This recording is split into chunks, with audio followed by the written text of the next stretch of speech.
And are we going? Yes, we are. Hi, everyone. It's Mr. Barden here. It's my first little streaming video I've done in a little bit. So this video is going to be all about conditional statements. In the past, I've done some slightly longer videos, probably about each of the three main levels of conditional statements that we go over in this class. So definitely check those out. The information hasn't changed since then, so what I'm going to be doing this year with this video is kind of talking about all of them in one video, but going a little more broadly over that. So I'll have some links and stuff I'll add in, but on my channel, check out definitely some of those other videos on conditionals where I dive in just a little bit more. And then also I have linked in the description the textbook chapters that I put together that are what this is all about.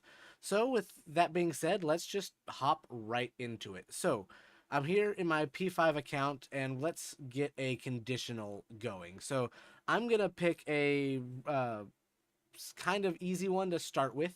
Um, and that will be just the position of a circle on the canvas. All right. Not if.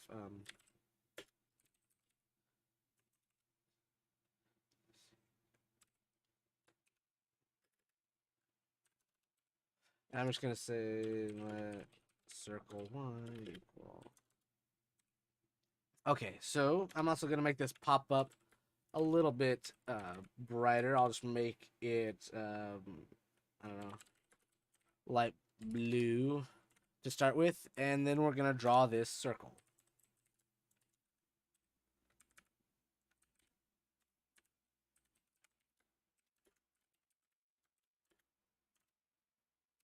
Okay, so we've got this circle right here on the screen. It is light blue. I'm using the variables circle x and circle y in order to position it. The reason I'm doing this is so that way we can update and change these values and then change the position of the circle. Check out some of my videos on variables and how we use those if you need a little review on that. So let's add this conditional statement now. So to bring up a conditional statement, we type the word if. It then gets parentheses and the curly braces. We're getting a bunch of errors right now because we haven't actually typed anything here in the parentheses.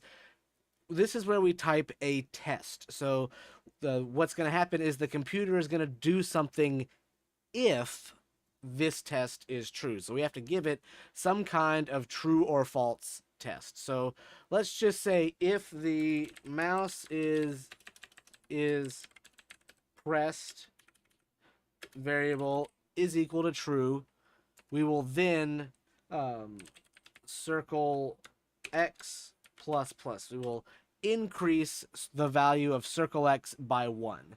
So what's going to happen is every frame the computer is going to check if the mouse pressed variable is equal to true, and if it is, it will do whatever we tell it to in these braces. So if I click on the canvas, we now see that the circle is moving. That's just one little handy thing we can do. One thing that's going to be really common and what I'm going to be using going forward is doing some stuff with if the key code variable is equal to something. I'm just going to say 13 for now to keep that from doing that. So what this variable is, the key code, this is a numeric value attached to every key on the keyboard. So you could give it a specific number, and then whenever you press that key, it will happen. This can be particularly useful if you're have different layouts of keyboards. It doesn't matter which one it is. If it's always the D key here, or the arrow key, or the enter key. It doesn't matter where it is on the keyboard. The number is attached to the key itself. So in this case, whenever I hit the return key, we're gonna move that. But you'll notice basically this key code just monitors the last pressed one. So if I press the let me just reset this. If I press the enter key take my hands off it, it's going to keep moving until I press some other key. That's just a little bit of practicality there. One way to work out what keys you want to do is to say console.log key code, and then it will tell you what you do. So maybe I want to use the arrow keys. I press the up arrow key, and I know that's 38. In this case, it's moving to the right, so I'll press the right arrow key, 39, and we'll do that. And now if I press the right arrow key, the circle moves to the right. It's pretty fun. That's great and all, but there's more things we can do along with this. So let's think, what if we wanted something else to happen? So what if we wanted to move the circle to the right, how we did, but if we weren't pressing the key, something else would happen. This second option. This is where the second level of conditional statements comes in with else. And the way you can think about this is you have this test right here. If the test is true, the computer does what's inside the code block, whatever you tell it to do here. And then if you add the else, this was what happens any other time. So whenever this test is false, computer will do what's in the else block before moving on to the next thing. So maybe we want to have circle y plus plus. So now the circle will move down unless I press that arrow, and if I press anything else, it'll still move down. So in this particular case, it's like a really gross, not that great implementation of gravity. But in this case, we'll run it again. We're going to have the other option always happen until we hit the true option, and then once it's false, we do the other again. So let me just right arrow.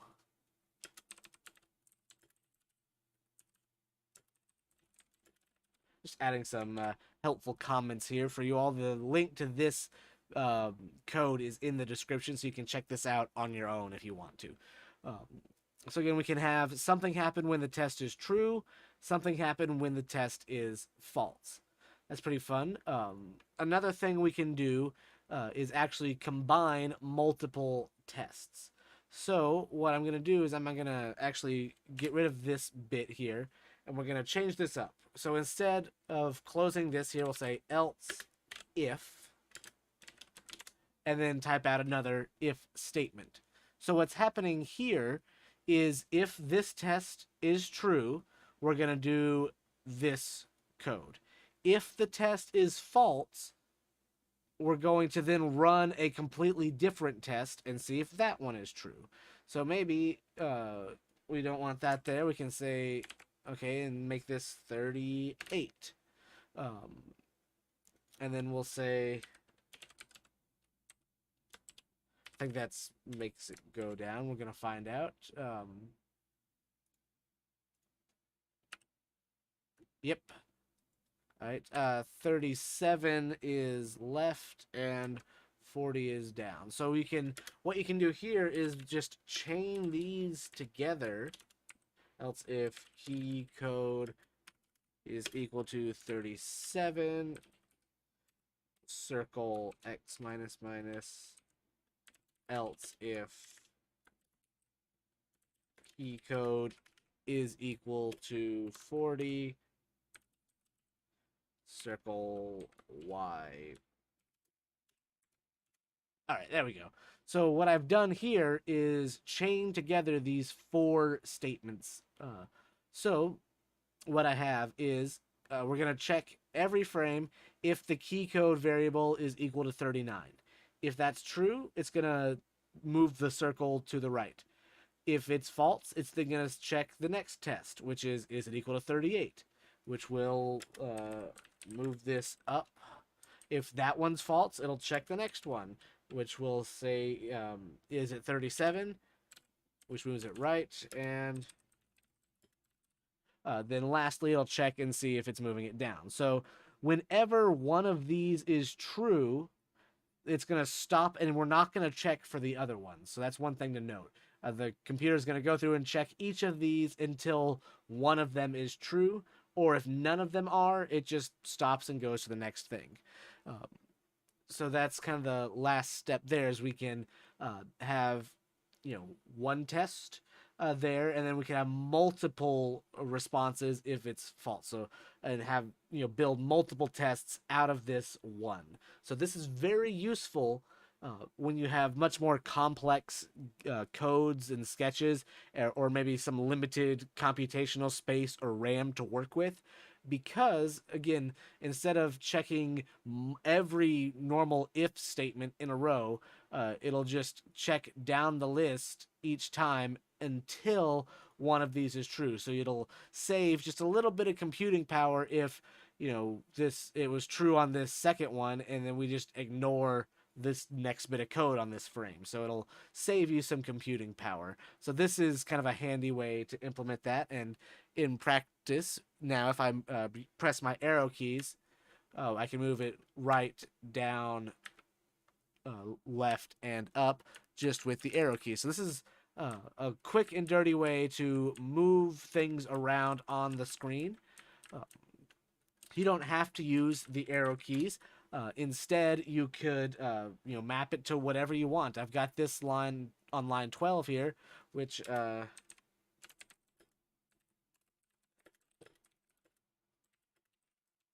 we'll just give you some handy information there.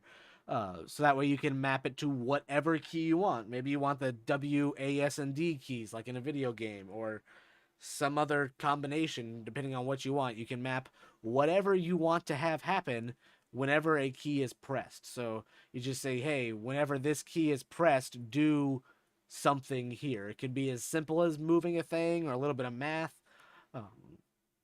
or it could be this super complex bit, or a whole bit of functions, or just it can be as simple or as complex as you want.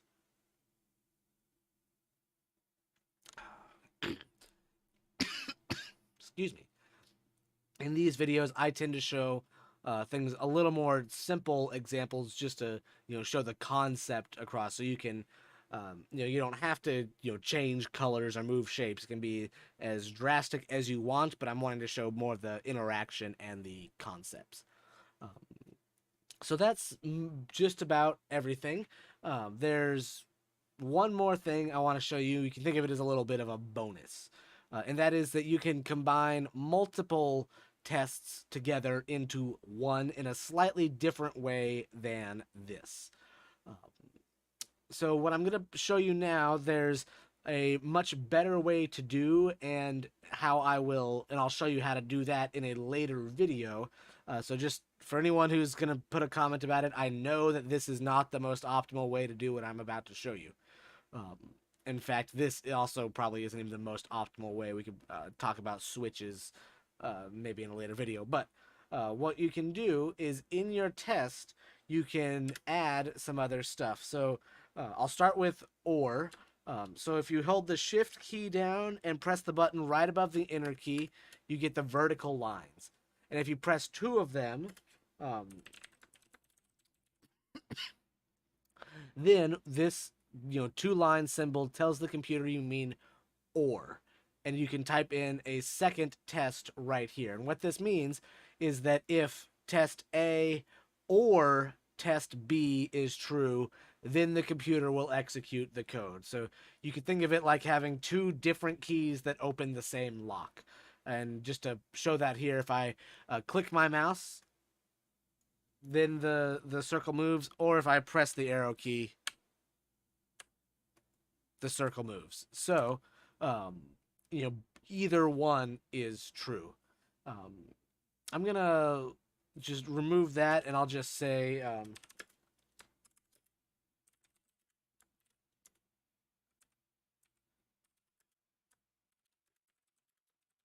that right here, just so it doesn't go away. But you can use the double ampersand, which is shift and 7 on the number row, to mean and. Let's say key is pressed. And what this means is that both test A and test B have to be true to get this done. So um, this is like needing two separate keys in order to unlock one lock. So again, it's a much more precise method there. So what I'm actually going to do is copy and paste this little bit into all of my tests, and this is where that efficiency bit I was mentioning kind of comes into play.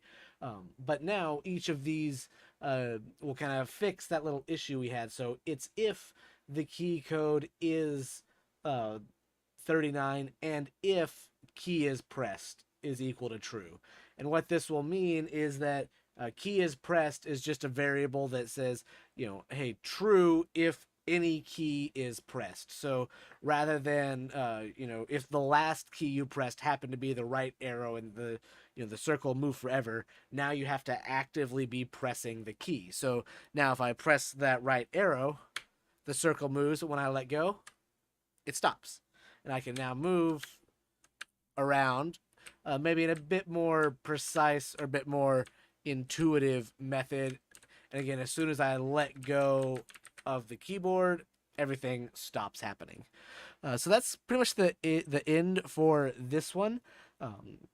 Again, I've kind of briefly gone through in rather quickly the three main variables, not variables, the three main levels of conditionals, and talked about how you can add multiple together. I want to remind you that if you look in the description below, there's a link to the textbook that I put together that, and if you go to the lesson on conditionals, it'll tell you